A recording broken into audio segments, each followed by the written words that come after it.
On this episode, we chatted with Ivan Hong. Ivan's the founder of Request Finance, a suite of financial tools used by crypto organizations and freelancers for invoices, payroll, and accounting. So having him on made perfect sense for our audience. We've had a few chats with Ivan and always been really impressed by his enthusiasm for the space, professionalism, and general straight sense talking. We talked about his fascinating and unconventional route into Web3 via ghostwriting, as well as how he believes the current generation was always primed for efficient remote work through years of growing up playing collaborative online gaming. We'll let him tell you more though, and we hope you enjoy the episode. And we're live. Welcome, Ivan, to the Talking Shop podcast. Hey, thanks for joining us, guys. So we're really happy that you've decided to join us today, mate. We obviously met Ivan a few weeks back. Grant could probably give more of a background than me as we've been building out the Web3 Nomads product. And Ivan's product company, whatever you want to call it, is Request Finance, is just a perfect market fit for us. And when we met, it was quite clear very immediately that he was the exact kind of person that we wanted to bring to the forefront in this space. Just really positive, sensible, rational, and it also happened to be in the midst of the FTX disaster, so it was quite nice to get a little bit of a palate cleanser and speak to someone with a sensible head on the shoulders. So we kind of jumped at the chance to get Ivan on, didn't we, Grant? Yeah, as I said, I've been following Request for a while now. I mean, I've had a chat a couple of months back, and we could let's go high level on Request, and also Ivan, high level from your origin story coming into this weird and wonderful space. Sure. I mean, so like Request is a new chapter in my journey. So like my involvement in blockchain and crypto goes all the way back to, I would say, starting in 2015, but kind of really picking up in 2017. As I told you guys before, one of the reasons how I got into crypto was, it's really funny, right? Like there's this like, it comes full circle to what I'm doing right now.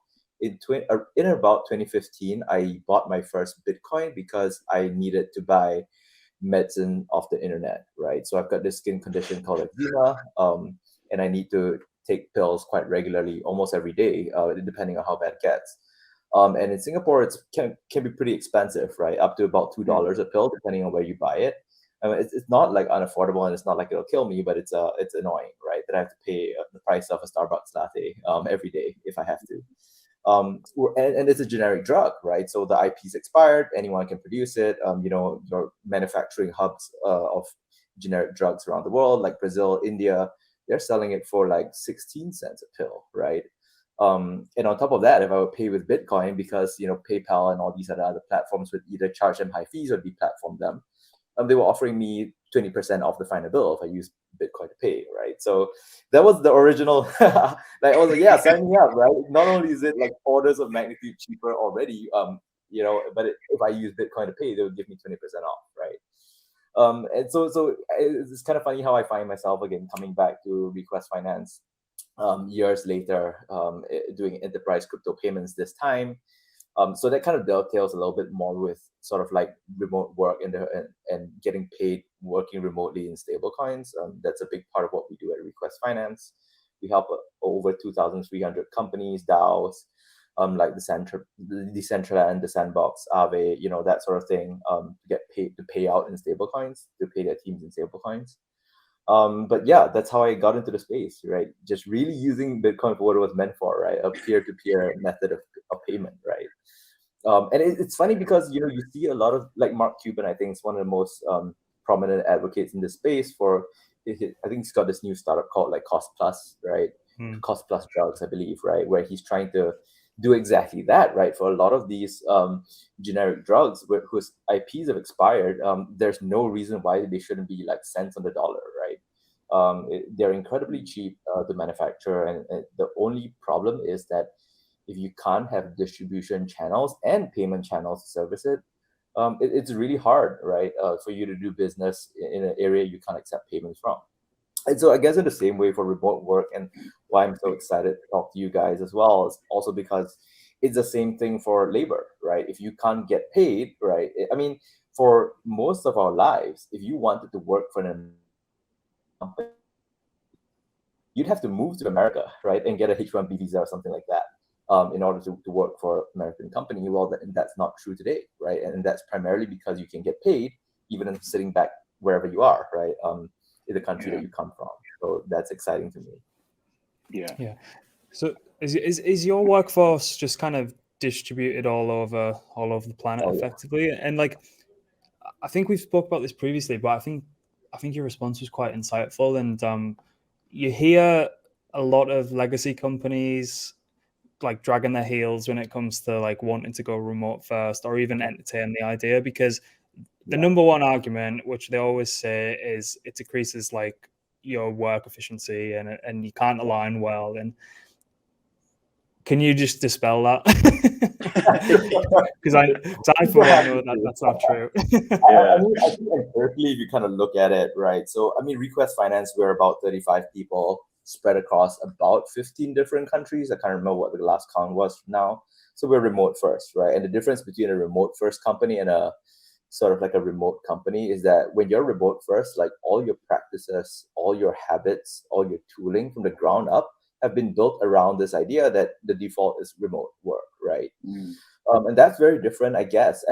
So I'm trying to be charitable here as well, right? To the companies that have to be forced to go like slightly remote or hybrid, at least during COVID, because when you're first, you're trying to like port all of your practices that were developed around an in-office experience into a remote environment, and that doesn't always translate very well, right? So it's very funny. But one of my clients that I used to serve was this ad agency, and he was not ad agency, but they managed like KOLs, right, influencers, and he was boasting to me rather weirdly, right? It's kind of a weird flex, but he was saying that, oh, you know what? Now we've got, instead of having like regular meetings every like 2 hours, like I make my KOLs check in with me every hour on Slack. I'm like, is that you're happy about that? I don't think that's how it works, right? So I get that how it could be tough, right? But I think again, one of the things that we have to realize is that there are definitely industries that can't go remote, right? Like law enforcement, at least in the physical world, when I was in the military, that couldn't have been remote. Well, it depends on which branch, right? But again, many jobs, like for example, a lot of people are like ragging on Tesla for asking its workforce to come back to the office. But I'm like, Tesla's a car company. They manufacture cars. You can't do that remotely. There's no way in hell, right? But for like service companies or like SaaS companies, tech companies, a good amount of white collar jobs today, really, they could have always been remote, and they can be remote. I mean, like for example, Request ourselves, we've done over $250 million in crypto payments, right? And we're a remote company, right? So there you go. Shopify, right? They're a remote company as well, right? There's a lot of examples of how remote companies can make it work. I think it's just a matter of like context, right? Yeah. As usual, when we speak, Ivan, there's a lot that you said there that I would like to unpick. So I'm going to start with you actually answered the question that I wanted to ask you almost immediately, but with Request and like the workforce that you've built and stuff, how do you sort of approach it as far as when you are like a remote first business? What kind of expectation do you go into when you are employing and bringing people on board? Is that flexibility almost like a given, essentially, that you don't expect people to be on Slack 10 hours a day at your kind of beck and call? Or how do you sort of approach that when it comes to recruitment and stuff? Yeah, so I think one of the things that we look out for is people who are comfortable and not just comfortable with that remote environment, but are also accountable. It's really important to, I think it's really important to find a culture fit, right? And when I say a culture fit, I want to be specific to the fact that people realize, I mean, like the hardest sort of thing is to hire someone who's used to working in the office and their sort of sense of accountability and responsibility ends at the office door, right? That's really dangerous, right? Because those people, I mean, the common refrain you'll get from people who sort of like don't like remote work is that people will stop working. And I think that's true if you have workers whose sense of responsibility ends at the door.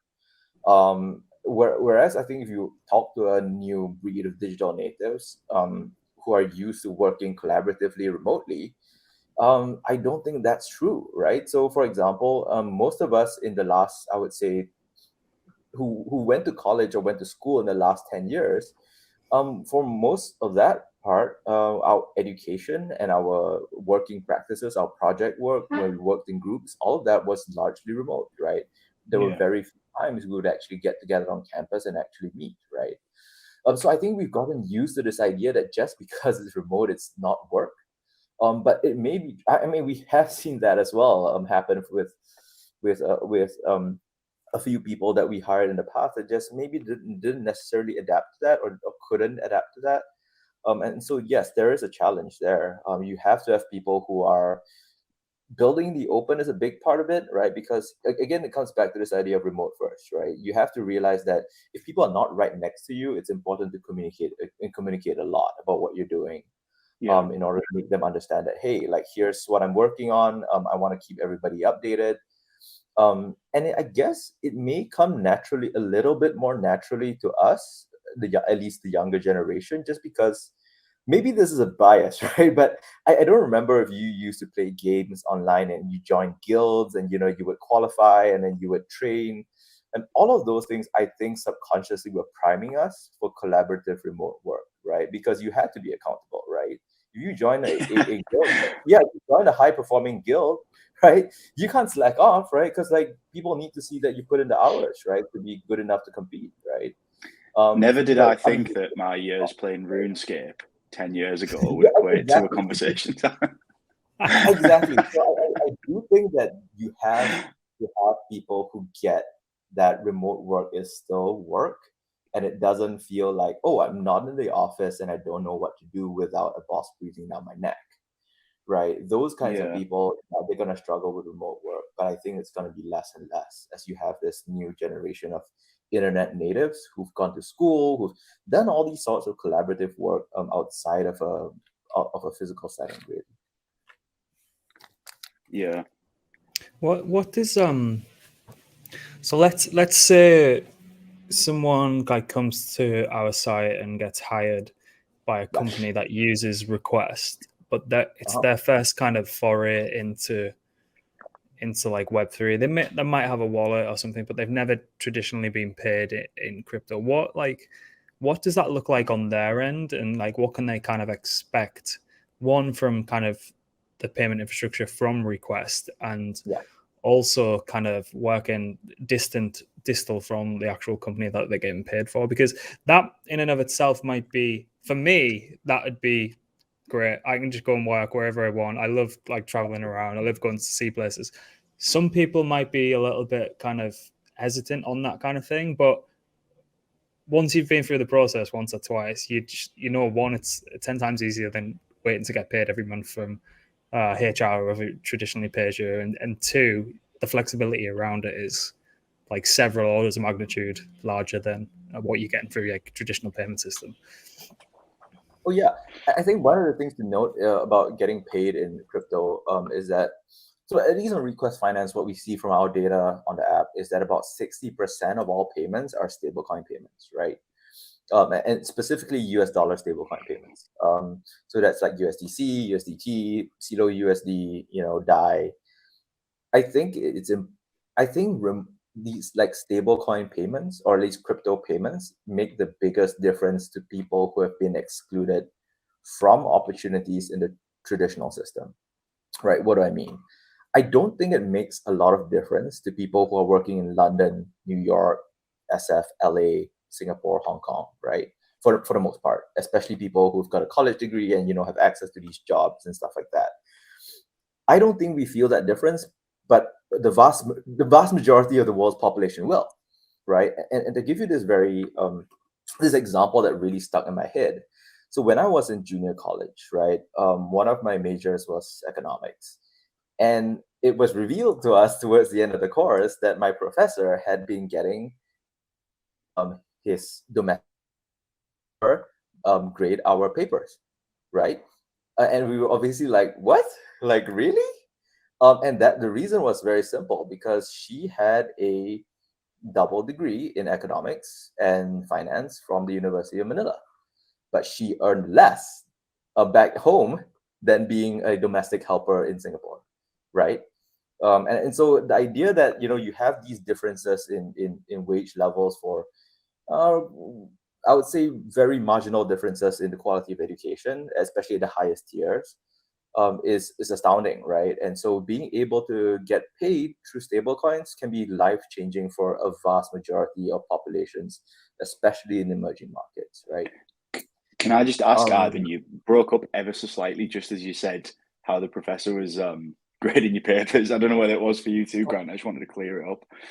No, he was actually he's recruiting the help of his domestic helper, or what we would call a maid, right?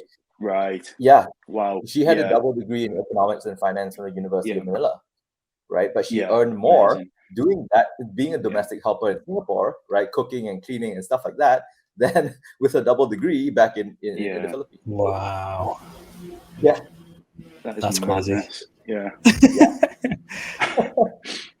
And I suppose from an employer side as well, like with a lot, we all know like some kind of forms of work can just get submitted completely anonymously, particularly in this space. Some people like to maintain their privacy around that, but like if the work's good enough, it's good enough in my opinion. And that doesn't matter where across the world it's coming from. It doesn't matter what demographic it's coming from. There's no kind of bias in and of itself with that. And I suppose that's kind of the beauty of it. It kind of democratizes equal and fair payment across borders as well, which a lot of people completely overlook. And as you say, like people in privileged positions in privileged countries all over the world will completely take that for granted. But as you're saying, like in emerging economies and things like that, it's that can't be overlooked how powerful that is. Yeah, absolutely. I think one of the things that we have to realize is that competition in labor markets, like I guess there's always this concern about immigration because of the threat that it poses to labor markets, right? And I get it, right? A lot of people will be afraid or at least concerned if they see like the composition of the people around them changing in their city, right? I mean, that's why you get a lot of like anti-immigration sentiment in parts of Europe, in parts of the US. And I get it, right? Because it can be disruptive. It can affect, you have very real concerns, especially in the US, where, for example, you say, oh, okay, are these people allowed to vote? Are these people allowed to make decisions about, my country, right? Well, that all goes away with remote work, right? Like now like you can basically have these access to these opportunities without necessarily having the disruptions that typically come with immigration, right? It's such an interesting angle as well, and maybe like naively one that I've never even give a second thought to. You just kind of, when you think of remote work, you just think, oh, you could do it from your bedroom. Not once do I think it creates global equality as far as payment and flexibility and exactly, right? But I think the beauty of it is also that, hey, like if you want to build, think about what it would take to build a company or a startup or like work on a project normally, right? In the past, it would be limited social circle, like whether that's the people in your city or the people that in your country. Like today, I can build a team, a really high quality team from that's global, right? I can hire great developers in Vietnam and Indonesia, in Eastern Europe. I can like Russia apparently has great 3D modelers, right? I had no idea until I started looking for them, right? And all of these things would just be impossible to do, right? So you have a great idea for a company, a business, and you just couldn't start it before because it was uneconomical or just impossible to do. So, for example, in Singapore, there are almost there are very few people, right? Maybe a few thousand people that know how to do 3D modeling, right? There are hundreds of thousands of them all around the world. And now that's opened up to me, right? Just because you have remote work as a possibility, right? So I think there's this element to also that there's a very practical dimension to it, right? It's a win-win for everyone, really. Yeah. There's a strange dynamic that happens definitely in the UK, because I know it firsthand, and it probably happens in the US as well. So let's say, for example, you're a foreign exchange student who comes to graduate in the UK, and I met a few of them at like some of the kind of startup school kind of things that we did at university when I was there. And like I was just speaking to those guys, they were like, who were due to graduate, doing postgraduate stuff, and I was like, what are you guys going to do after this? And they'd say stuff like, well, we work in like computer science and like tech fields and stuff that would lend itself really well to that. But if we don't find a job in the UK within like 6 months following our graduation, that's over like, let's say 35K. Then we best like pack our bags because we have to go. And it just feels like a bit scammy, because the universities will definitely charge them for an exchange student rate, which is like twice as much as everyone else is paying. And it's just like, should it really be like that? So like there's multiple different angles where working remotely through kind of crypto payments, particularly with stable coins now, it kind of eases up all that nonsense that happens kind of domestically in these developed countries as well. Because that really didn't strike well with me. I thought it was a bit horrible, to be honest. I know, I mean, like the worst part of it is that I know this happened to my friends who graduated from UK universities, as well as some of my friends who graduated from US universities, and they would get a job and then be told 2 months in that, oh well, sorry, your visa application failed, get out of here, right? So I'm like, what? like how do that make sense, right? But I get it, right? So immigration, like think about banking, think about immigration law, like those things have emerged around nation states, right? And for thousands of years, nation states, banking, payments, and all that sort of thing have been geographically bound, right? I don't think people understood truly the impact, right, of the internet, right, and how that would really transform an entire generation of people. The fact that we've never met in real life, speaking the same language, you're talking the same, you're having the same cultural references, that's incredible. That is unprecedented in human history, right? At least at this scale, right? Like we're not famous people, corresponding with each other like Darwin and his peers, right? This is just ordinary people meeting online, right? And so I think what you have with you had the internet, like the web 2, right? That really democratized the distribution of content and knowledge and culture. And I think what you have with Web 3 is that now those economic relations are just going to expand, because, okay, so what if Web 2, I had access to all these, to all that knowledge and all that content, it's really hard for me to still sort of like do business overseas, right? I mean, you kind of saw that with like, I guess, e-commerce and things like that, where you could more or less create a global first company. But I think with Web3, when you can really pay anyone, anywhere, anytime, and like develop cool new services that just are not limited by traditional understandings of what it means to be employed, what it means to start a business, that's transformative in a way I don't think we fully understand even now. Yeah.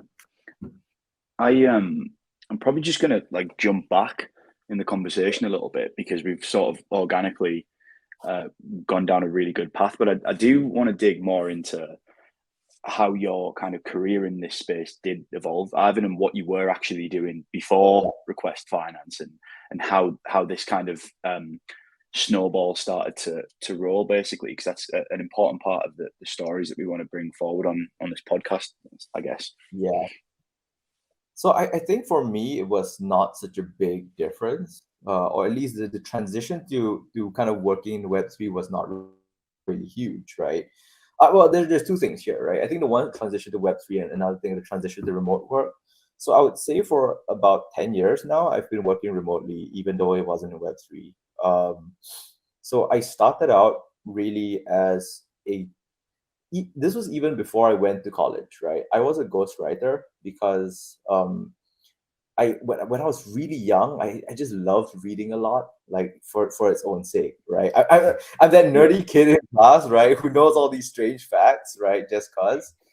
And it just I think I discovered around when I was 17, this was at a point where I was kind of like I was already entering army. I was going to enter army, and then I only really picked it up in my second year of the army, where people started realizing that, like, hey, Ivan understands stuff that can help me that can basically help me in my research or help me with my homework, right? And so these graduate students were willing to pay me to do their homework for them, right, as a ghostwriter.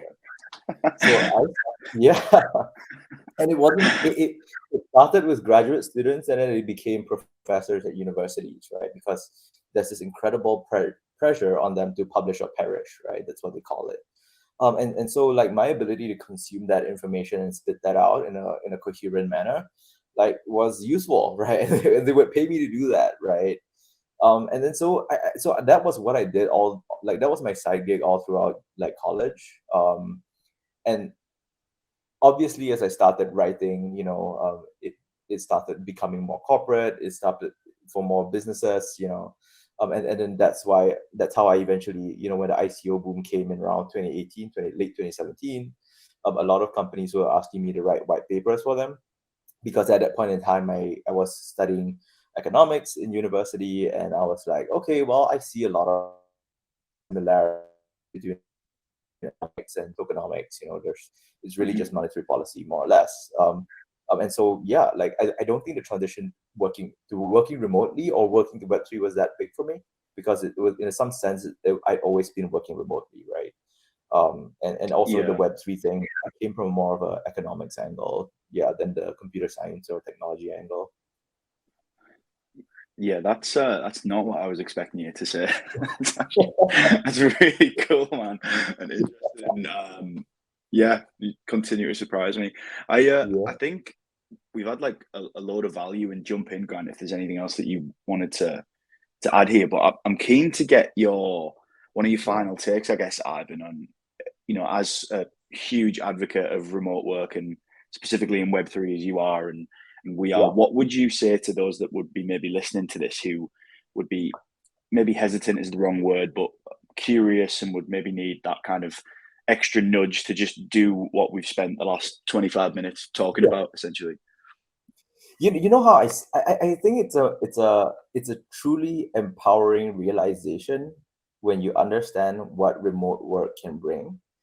I think for decades, people have been talking about reforming education, because there's this very popular saying that if you judge a fish by its ability to climb a tree, right, it'll always live its life thinking it's stupid, right? And education reform for decades has not worked, by and large, right? Because there are certain fundamental limitations to what you can do at a national level, right? It's very hard to steer an entire education system. And I'm saying this is a country that's incredibly small and able to pivot, right? Even then, it's hard for us to create these, like, different educational pathways to success, right? And we've done that very well, but even then, there's limitations, even in Singapore. Now, along comes the internet, along comes remote work, and that has changed dramatically. I would say to anyone who's considering it, like, if you ever felt left out by the traditional education system, by traditional opportunities in the job market, like, this is it. This is a new world. Like, this, there's no other way to say it. Like, the job that I don't think to this day my parents fully understand what I do, like, why I can show up to work every day in shorts and a t-shirt. And still, like, I'll earn like all of my family combined, right? I think that's still quite amazing to most people, and I'm not like an isolated case. There are a lot of these stories increasingly common, right? I would say to people that if you ever felt marginalized or, like, left out of traditional opportunities, well, this is your chance, right? Like, this is the only time in human history it's actually feasible. And so explore, like, try, and of course, there are grifters out there who will try to sell you on passive income, and I'm like, no, that's not it. What I'm talking about is not passive income money making schemes, right? I'm talking about really new opportunities to work online, right? And and when I say work online, again, I don't mean like selling like dodgy shit, right? but I mean like actually working for companies remotely. And that transforms your ability to really find opportunities, right? And one of the things you have to realize is also that I think the world's moving faster than ever before. And by virtue of that, I think the advantage that people have through formal education routes in terms of like the knowledge advantage, in terms of their social, that, connections, all of these like existing ways of understanding the world adapts less and less, right? If it used to be irrelevant in 10 years, now it's irrelevant in 5, sometimes in 3, right? And so by kind of exposing yourself to more of these opportunities online and getting used to the habit of educating yourself online and constantly upgrading, I think that's going to allow you to transcend the limitations of whatever you feel stuck with, right? Whether it's geographic limitations, whether it's cultural limitations, the remote work and the internet and being paid remotely, particularly in stablecoins, that's transformative. So that's my message. Anyone else is feeling left out, this is your chance, right? Okay.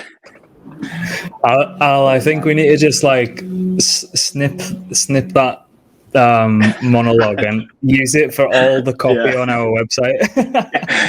Should we change the slogan and just put Ivan? Remote workers of the world unite, right? You've got nothing to lose but your change, right? Now is your chance. No, but it's so funny because like I'm right now, like I used to come to the central business district, like most people come here and they dress up, right? Like I'm wearing like a t-shirt and shorts and walking around all these guys in suits, and I'm like, wow, like yeah, like that's I'm like I look at that nobody and like wants to wear a suit. Like nobody wants to wear a suit. Yeah, right. I look at all these people in working in high finance, and I'm like, I can't believe I used to dress like that, right? And now I think like, I'm working for remote companies, like I have the freedom to decide when, where I show up, or how I dress, right? And now I look at these expensive suits, and I'm like, those are slaves' clothes, right? It's true. It's true. That's one of the main things that really got on my nerves about like my last line of work before getting into this space. And it was just like, felt like, I've said this a million times, felt like I was just putting a different face on to go into like the workplace and doing everything as you should. And not that you shouldn't do it when you're working for a company online or in Web3 and stuff like that, but you feel a lot better coming home or going from the living room to your office, wherever that is, when you've just been yourself all day, as opposed to putting on a different like mask to speak to people. So exactly, it's good. It's good for the soul. That it opens up is that like you don't have like you're no longer, your worth is no longer judged by how you look necessarily, right? You can come from anywhere. You can really, you don't have to dress a certain way, look a certain way, talk a certain way, with limitations, right? But you can really let your work speak for itself, right? I think that's amazing. I think that's truly a democratizing force, right? Yeah, man. I think before we go down the rabbit hole of sartorial dress sense in the Web3 world, we probably just like we're conference like all the time. We just start assessing each other's outfits on this call. But yeah, I mean, for me, that's been like a even more value packed into that half an hour than I was maybe expecting, which is again naive every time we chat, to be fair, Ivan. So thank you so much for coming on here, and I'm more than positive that this will not be the last time that we hear from you via the Web3 Nomads and Blockmates channels. Yeah, thanks for having me, guys. Ivan, what's where can everyone find you and find Request? What's the easiest place to find you? Twitter. So on Twitter we're at Request Finance, and I'm on Twitter at Ivan Hong 11, or you can find me also on Telegram if you want to ping me at Ask Ivan. So check us out. I think we've got quite a good amount of content that we put out there on remote work and getting paid in crypto payments in general. And also I have a blog that I write. Where this is my shit posting account, right? Where I kind of write my thoughts on what I think. You always gotta have an alt, right? Where you shit post, secure from the judgment of family and peers. Where it's called the long thesis, right? It's also on Twitter at the long thesis, where I write my thoughts on where I think crypto adoption is heading and like what the sensible path forward is, right? So I talk more about like regulation, policy, technology adoption, trends, and things like that. Perfect. I'd love to read that. We'll drop it all in the description for this episode. But from me and Al, and I suppose everyone listening, thanks again for joining us, because that was thanks, man. Again, every time we chat, it's just a great conversation. So thanks very much. Yeah, thanks for having me, guys. Really appreciate it. All right.